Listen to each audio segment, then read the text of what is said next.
नमस्कार, स्वागत है एक बार फिर से आप सभी लोगों का आपके अपने चैनल पीकेटी एजुकेट्स में। मैं हूं डॉक्टर पवन तिवारी और आज मैं आपके सामने लेकर उपस्थित हूं आधुनिक भारतीय इतिहास से संदर्भित एक महत्वपूर्ण टॉपिक, भारतीय राष्ट्रीय आंदोलन का 7वां भाग। इससे पहले कि हम अपने इस प्रैक्टिस सेट के महत्वपूर्ण प्रश्नों की तरफ आगे बढ़ें, मेरा आपसे निवेदन है कि टेलीग्राम पर हमारा अपना पब्लिक चैनल पीकेटी एजुकेट्स के नाम से है। आप हमारे इस पब्लिक चैनल से जुड़ें जिससे कि हमारे चैनल के प्रत्येक अपडेट को प्राप्त कर सकें। साथ ही साथ वहां से पीडीएफ प्रारूप में नोट्स, किताबें और क्वेश्चन पेपर्स को भी समय समय पर हासिल करते रह सकें। तो आइए बढ़ते हैं आज के अपने इस प्रैक्टिस सेट के महत्वपूर्ण प्रश्नों की तरफ। लेकिन उससे पहले आप वीडियो को शेयर कर दीजिए जिससे कि ज़्यादा से ज़्यादा लोग हमारे साथ ऑनलाइन जुड़ सकें। साथ ही साथ वीडियो को लाइक करना भी ना भूलिएगा।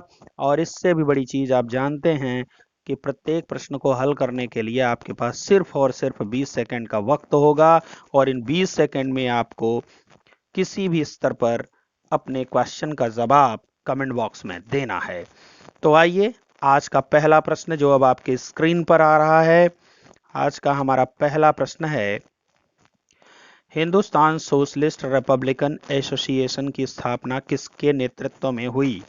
विकल्प ए है भगत सिंह, बी है चंद्रशेखर आजाद, सी है राजगुरु और डी है बटुकेश्वर दत्त। तो इसमें आपका सही जवाब है विकल्प बी, चंद्रशेखर आजाद। आप जानते हैं चंद्रशेखर आजाद के नेतृत्व में सितंबर 1928 को दिल्ली के फिरोज शाह कोटला मैदान में हिंदुस्तान सोशलिस्ट रिपब्लिकन एसोसिएशन की स्थापना की गई थी और इस संस्था को HSRA के नाम से भी जाना जाता था। और इतना ही नहीं, इस संस्था का उद्देश्य भारत में एक समाजवादी गणतंत्रवादी राज्य की स्थापना करना था और यह एक लोकतांत्रिक संगठन था जिसमें बहुमत को महत्व दिया जाता था। तो यहाँ पर विकल्प बी फिलहाल आपका सही है। आइए बढ़ते हैं अपने दूसरे प्रश्न की तरफ। हमारा दूसरा प्रश्न है, Hindustan socialist Republican association HSRA की पहली क्रांतिकारी गतिविधि थी। विकल्प ए है सैंडर्स की हत्या, बी है केंद्रीय विधानमंडल में बम फेंकना, सी है काकोरी लूटकांड और डी है इनमें से कोई नहीं। तो इसका सही जवाब है आपका विकल्प ए, सैंडर्स की हत्या। इसका सही जवाब क्या है? विकल्प ए आपका यहां पर सही है, सैंडर्स की हत्या। आप जानते हैं साइमन कमीशन के विरोध के समय लाला जी पर लाठियों से प्रहार करवाने वाला सहायक पुलिस अधीक्षक सैंडर्स, जो उस समय लाहौर में तैनात था, कि 30 अक्टूबर 1928 को भगत सिंह, चंद्रशेखर आजाद और राजगुरु ने मिलकर हत्या कर दी थी। और वास्तव में यह हत्या ही HSRA की क्रांतिकारी गतिविधि की पहली घटना थी। तो विकल्प ए आपका यहां पर सही है। आइए बढ़ते हैं। जबकि केंद्रीय विधानमंडल में बम फेंकना यह उसके बाद की घटना है और काकोरी लूटकांड यह जो है हिंदुस्तान रिपब्लिकन एसोसिएशन HRA की घटना थी। तो HRA के द्वारा किया गया कार्य था, उसके भी चंद्रशेखर आजाद सदस्य थे। आइए बढ़ते हैं अपने अगले प्रश्न की तरफ। हमारा तीसरा प्रश्न है, भगत सिंह, चंद्रशेखर आजाद और राजगुरु ने सैंडर्स की हत्या कब की? विकल्प ए है 9 सितंबर 1928 ईस्वी, बी है 30 अक्टूबर 1930 ईस्वी, सी है 30 अक्टूबर 1928 ईस्वी और डी है 9 सितंबर 1930 ईस्वी। तो इसका जवाब तो आपको पहले ही प्रश्न पर दे दिया गया है। 30 अक्टूबर 1928 ईस्वी को भगत सिंह, चंद्रशेखर आजाद और राजगुरु ने मिलकर सैंडर्स की हत्या कर दी थी। तो इसका सही जवाब आपका क्या होगा? विकल्प सी सही होगा, 30 अक्टूबर 1928 ईस्वी। आइए बढ़ते हैं अपने अगले प्रश्न की तरफ। भगत सिंह और बटुकेश्वर दत्त ने केंद्रीय विधानमंडल में बम कब फेंका था? विकल्प ए 8 अप्रैल 1929 ईस्वी, बी ए 12 अप्रैल 1930 ईस्वी, सी है 9 मई 1929 ईस्वी और डी है 8 जून 1930 ईस्वी। तो इसका सही जवाब आपका क्या होगा? 8 अप्रैल 1929 ईस्वी विकल्प ए आपका यहां पर सही है। आप जानते हैं HSRA के 2 सदस्यों ने, जिनमें भगत सिंह और बटुकेश्वर दत्त थे, ने 8 अप्रैल 1929 को केंद्रीय विधानमंडल में जिस समय ट्रेड डिस्प्यूट बिल और सेफ्टी बिल पर बहस चल रही थी, उसी समय इन दोनों ने असेंबली में बम फेंक दिया था, जिसका उद्देश्य केवल सरकार को डराना मात्र था। बम के साथ फेंके गए पर्चों में HSRA का संदेश था, बहरे कानों तक अपनी आवाज पहुंचाने के लिए बम का प्रयोग किया गया। और इतना ही नहीं, केंद्रीय विधानमंडल में बम फेंकते समय सबसे पहले और वास्तव में पहली बार भगत सिंह ने इंकलाब जिंदाबाद का नारा भी दिया था।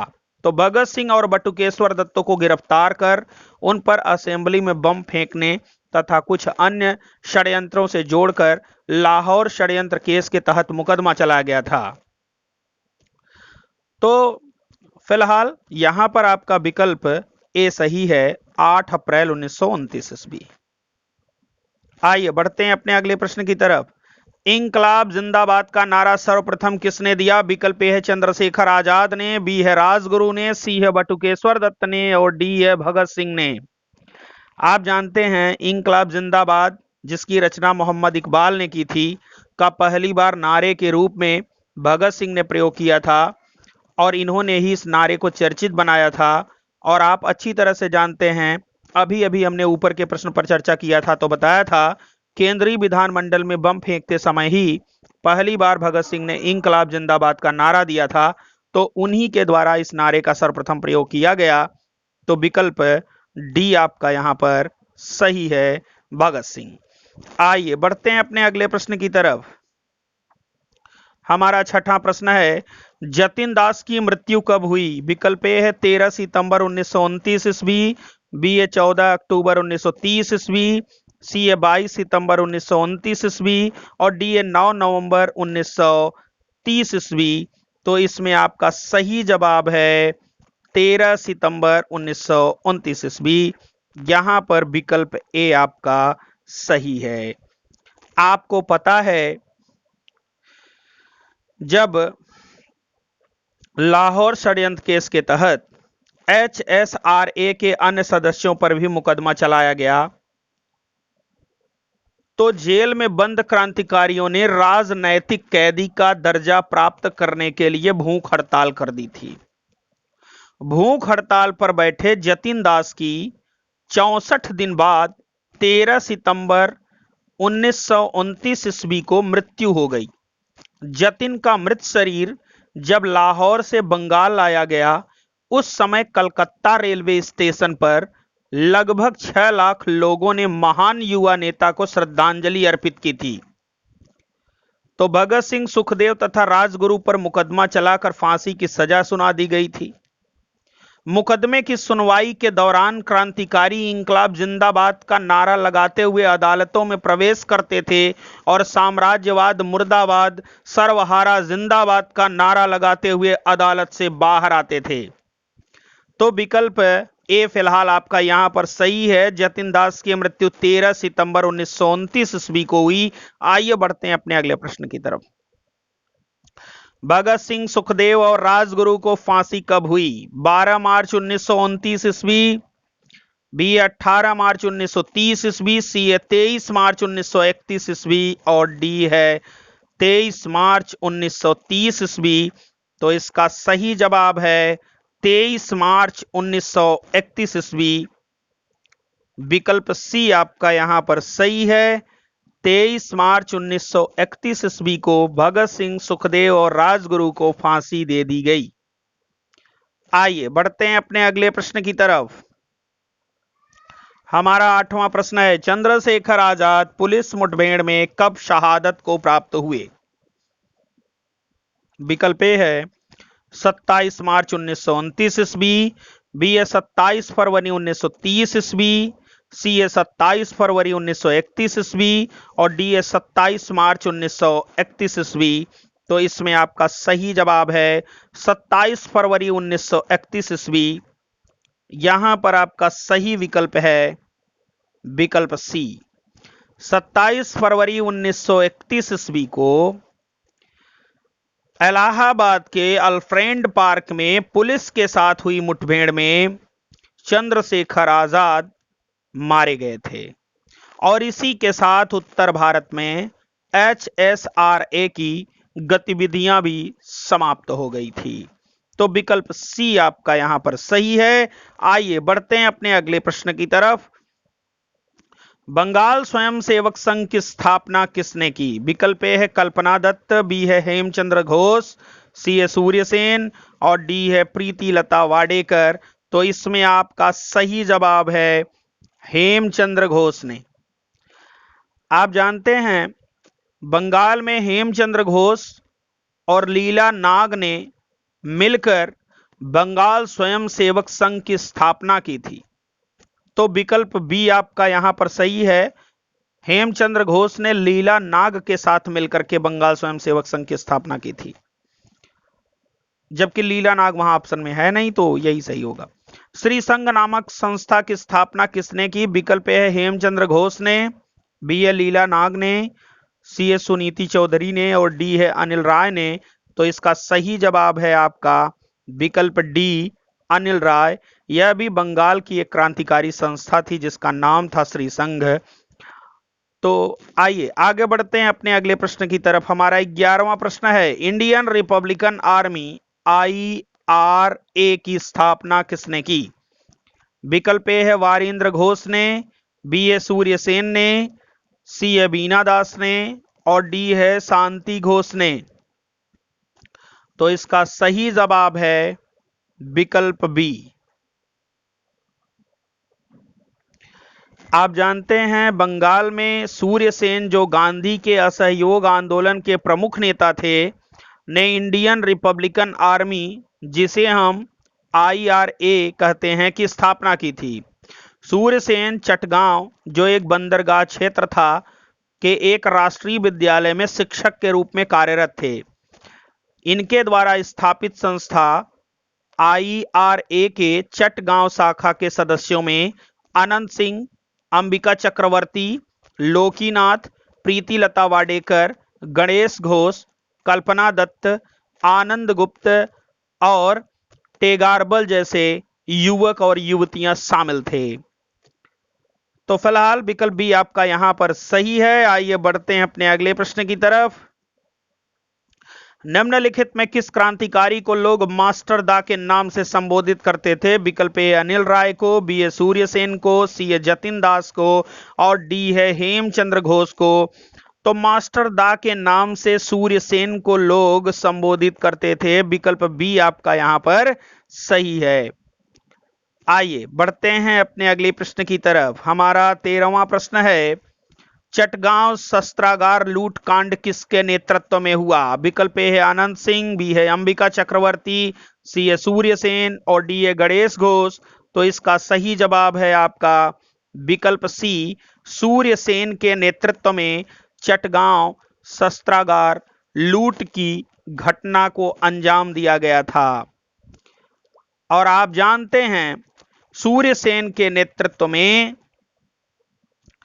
19 अप्रैल 1930 को अंग्रेजों के विरुद्ध युद्ध की घोषणा कर दी गई थी और IRA का घोषणा पत्र जो जारी किया गया था वो चटगांव, बारीसाल, मेमन सिंह स्थित सरकारी शस्त्रागारों पर हमला बोलने के संदर्भ में था।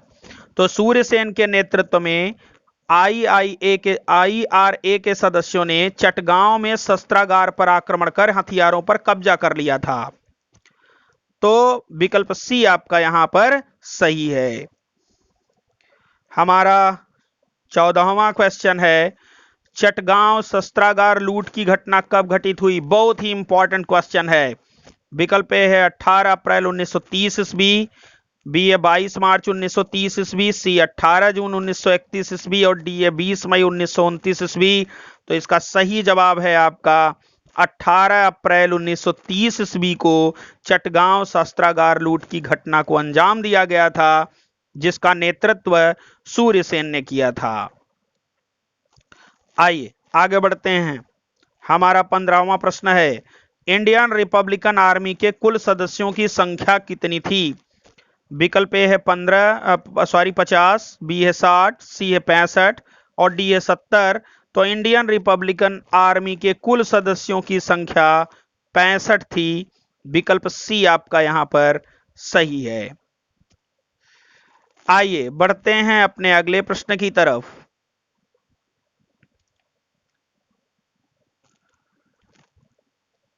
हमारा 16वां प्रश्न है, अस्थायी क्रांतिकारी सरकार का गठन किसने किया? विकल्प ए है सूर्यसेन, बी है आनंद गुप्त, सी है प्रीति लता वाडेकर और डी है अनंत सिंह। तो इसका सही जवाब है आपका विकल्प ए, सूर्यसेन ने।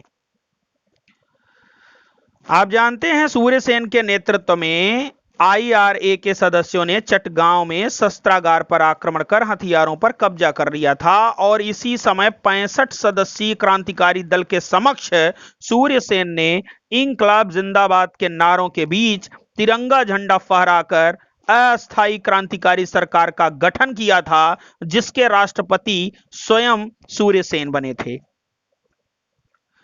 तो विकल्प ए आपका यहां पर सही है। आइए बढ़ते हैं अपने अगले प्रश्न की तरफ। हमारा 17वां प्रश्न है,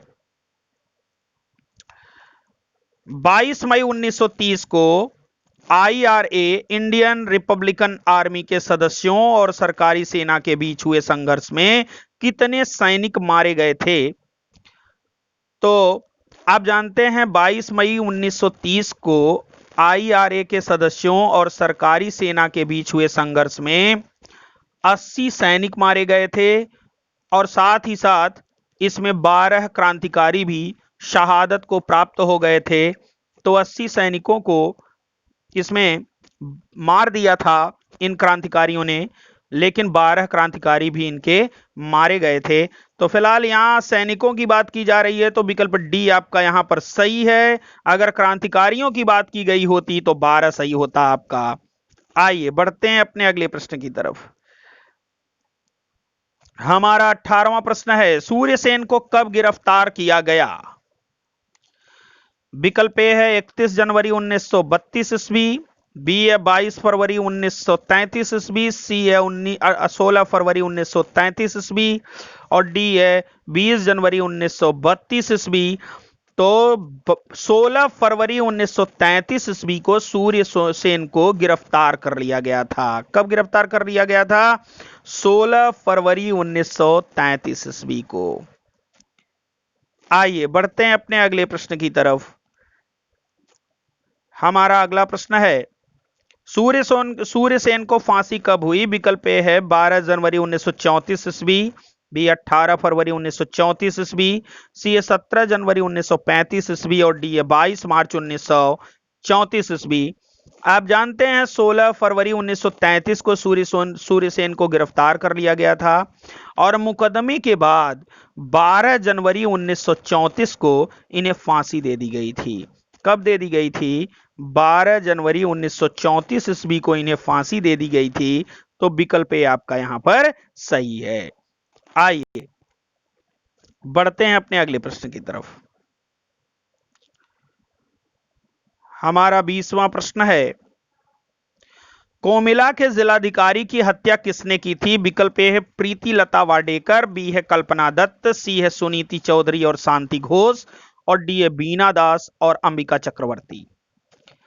आप जानते हैं चटगांव कांड के बाद मिदनापुर में क्रांतिकारियों द्वारा 3 अंग्रेज मजिस्ट्रेट और 2 पुलिस महानिरीक्षकों की हत्या कर दी गई थी। क्रांतिकारी आंदोलन के द्वितीय चरण में बंगाल की महिलाओं की भागीदारी क्रांतिकारी गतिविधियों से और अधिक बढ़ गई थी। प्रीति लता वाडेकर ने पहाड़तली चटगांव के रेलवे इंस्टीट्यूट पर छापा मारने के समय ही शहादत को प्राप्त कर लिया था। और इतना ही नहीं, सूर्यसेन के साथ कल्पना दत्त 1935 में गिरफ्तार हुई थी। सॉरी, सूर्यसेन के साथ कल्पना दत्त 1933 में गिरफ्तार हुई थी और उन्हें एक आजीवन कारावास की सजा दी गई थी, जबकि सूर्यसेन को 12 जनवरी 1934 को फांसी दे दी गई थी। दिसंबर 1931 में कोमिला की दो युवतियों सुनीति चौधरी और शांति घोष ने कोमिला के जिलाधिकारी की हत्या कर दी थी। कब कर दी थी? दिसंबर 1931 को। किसने की थी? सुनीति चौधरी और शांति घोष ने की थी। तो विकल्प सी आपका यहां पर सही है। इन दोनों ने मिलकर के कोमिला के जिलाधिकारी की हत्या कर दी थी। आइए आगे बढ़ते हैं। हमारा 21वां प्रश्न है, किस क्रांतिकारी ने दीक्षांत समारोह के दौरान उपाधि ग्रहण करते समय गवर्नर पर गोली चलाई थी? विकल्प ए शांति घोष ने, बी ए सुनीति चौधरी ने, सी ए कल्पना दत्त ने और डी है बीना दास ने। तो इसका सही जवाब है विकल्प डी। इसका सही जवाब है आपका विकल्प डी।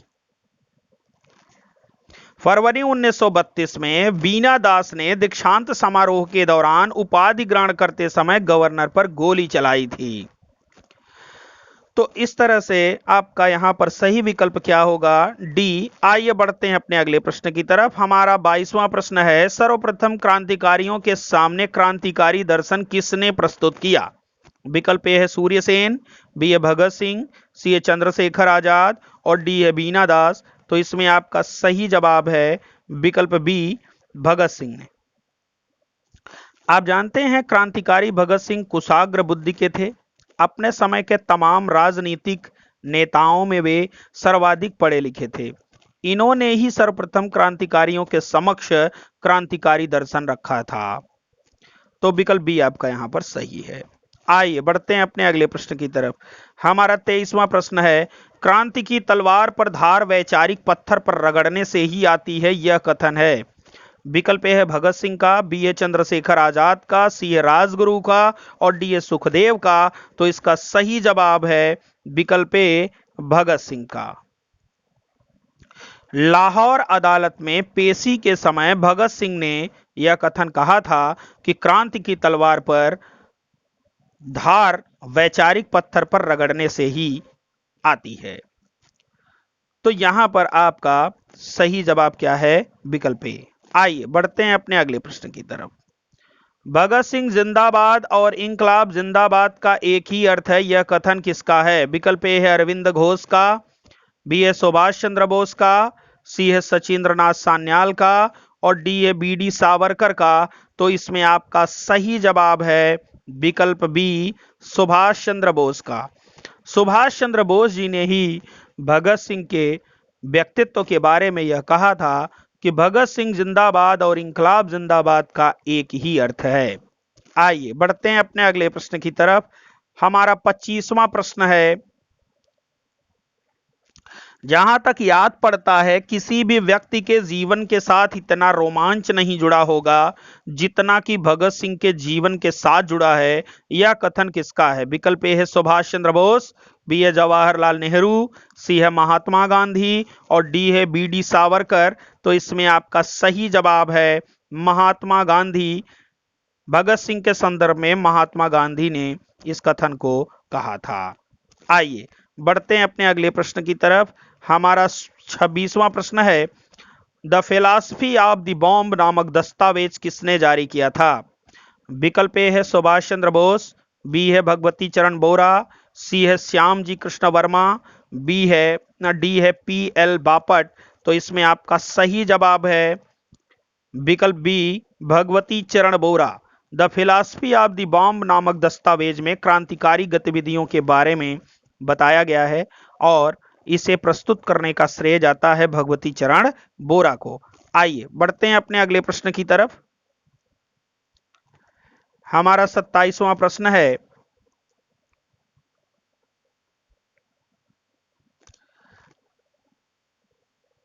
क्रांति के लिए रक्त रंजित संघर्ष आवश्यक नहीं है, व्यक्तिगत बैर के लिए भी इसमें जगह नहीं है।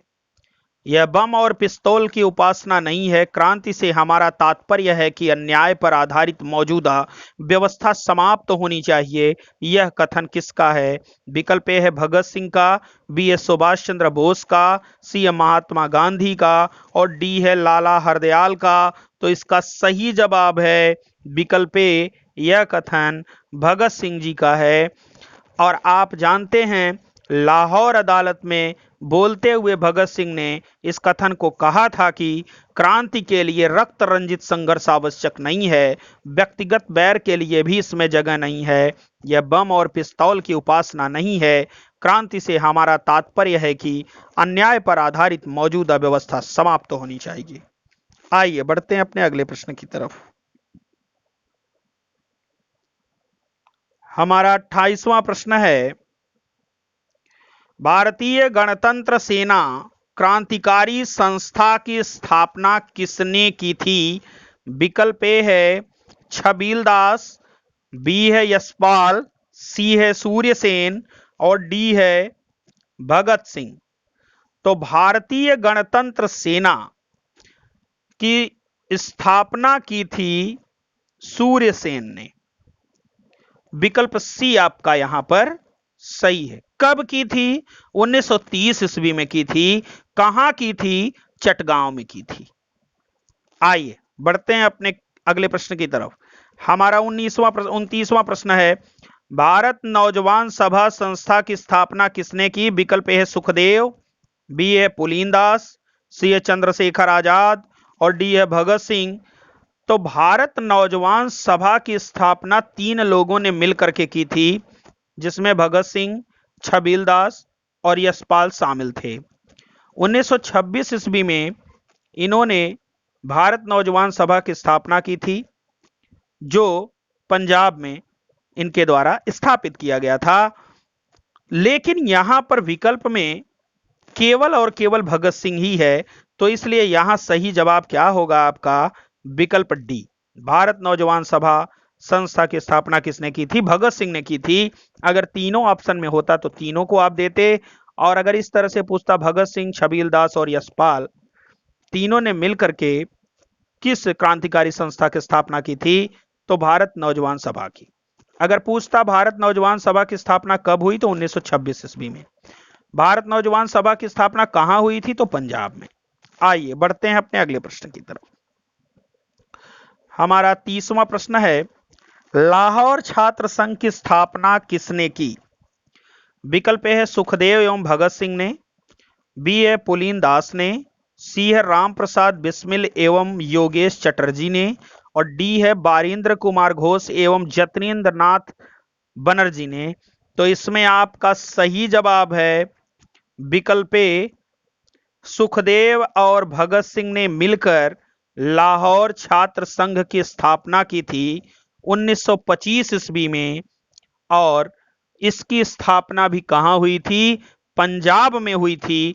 तो इस प्रकार से आज के इस प्रैक्टिस सेट के महत्वपूर्ण प्रश्नों की श्रृंखला समाप्त होती है। मुझे पूरी उम्मीद है कि आप प्रश्नों को सही तरीके से समझ पाए होंगे और आप में से ज्यादातर लोगों के जवाब भी सही होंगे। यदि आपके जवाब गलत भी होते हैं तो उसके लिए आप हतोत्साहित न हो और लगातार प्रयास करते रहें। इस प्रश्न पत्र को टेलीग्राम चैनल पर हमारे आप प्राप्त कर सकते हैं। उसके लिए आप टेलीग्राम पर PKT एजुकेट्स लिख करके सर्च करिए और वहां पर हमारा चैनल आपको मिलेगा, पब्लिक चैनल। आप उससे जुड़िए और वहां पर सभी तरह के नोट्स भी हैं, किताबें भी हैं PDF प्रारूप में, और जितने क्वेश्चन पेपर मैं अभी तक करवाया हूं सब आपको वहां से PDF प्रारूप में मिल जाएगा। तो आप वहां से सारे क्वेश्चन पेपर्स को प्राप्त कर सकते हैं। तो ढेर सारी शुभकामनाओं के साथ अब मैं लूंगा आपसे विदा। That's all, thanks to all of you.